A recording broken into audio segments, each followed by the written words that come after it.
Hello, I'm Mary B. Today, let's talk about where the left-hand thumb goes and how it depends on the length of your fingers.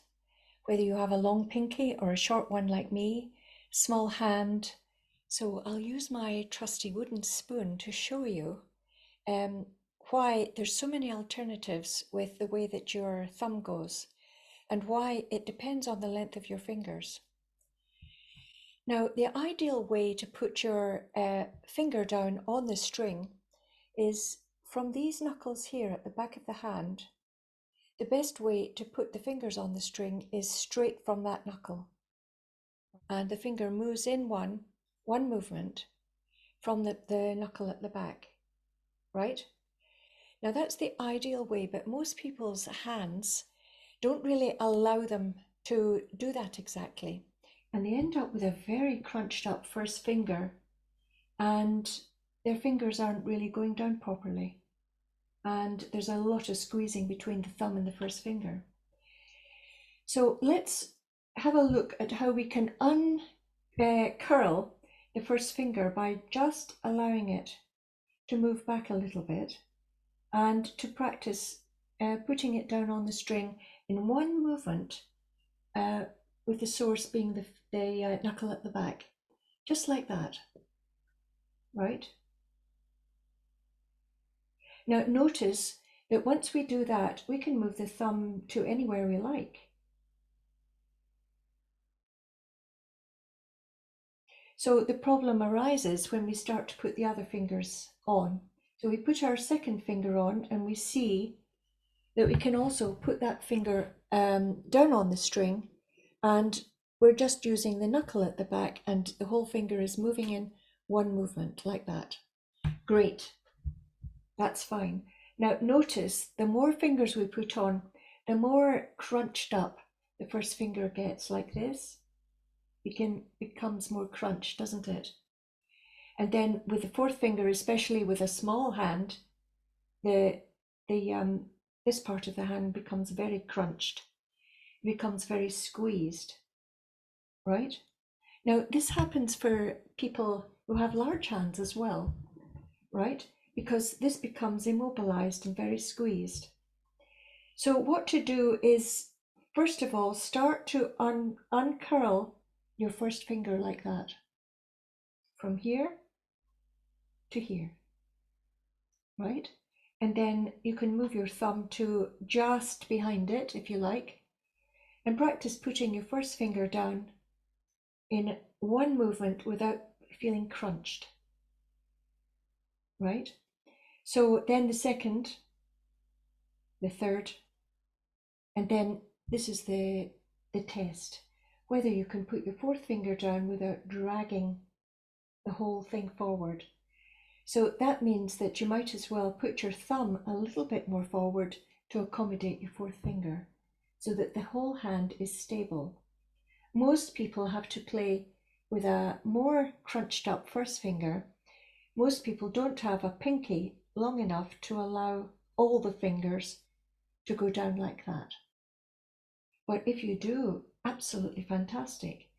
You can allow the first finger to have a really ideal movement like that, to go from this to that. So let's imagine that this is my fourth finger and it's a really nice long finger. So I put the fingers down like this.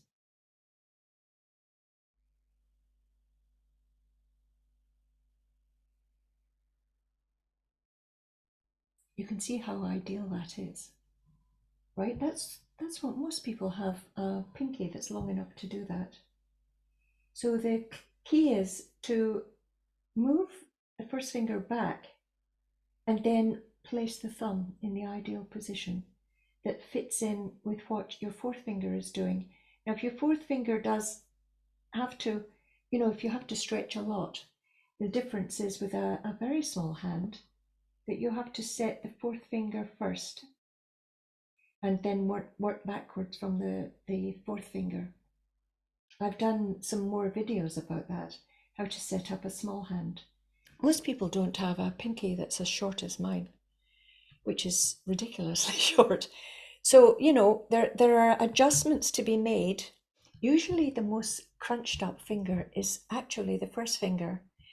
And it's so crucial to get the relationship between the first finger and the thumb exactly right. So do practice putting your first finger down in a really ideal way. It gives you a different feeling of how you could set up the rest of your hand, right? So put your second finger down and then you can adjust your thumb. Put your third finger down and adjust your thumb again. And put your fourth finger down and adjust your thumb again. And that is the final position of your first finger and your thumb, right? So that's how to work it out. It really is between the thumb and the first finger and then the fourth finger.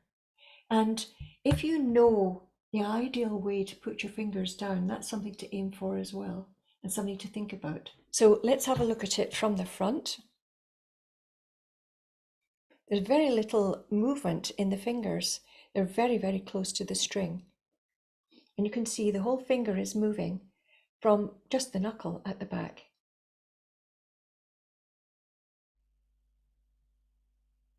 Like that. It's a great movement because it takes the least amount of energy, and that's what violin technique is all about, is efficiency. Now you can see I'm starting to move I start to have to rock my hand forward, and I have to place everything in line with my fourth finger. That's the way I have to do it. But you probably have a much longer fourth finger. So you're able to put your fourth finger down exactly the same way as your third.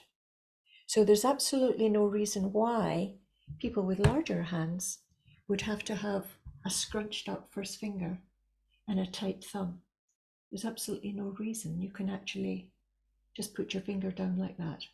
So I hope you get on well with your left hand experiments, and it's great to be able to free your left hand to be able to start moving faster. And this is one of the keys to it.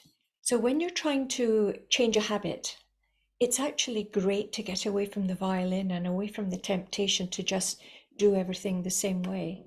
It's very difficult to examine that.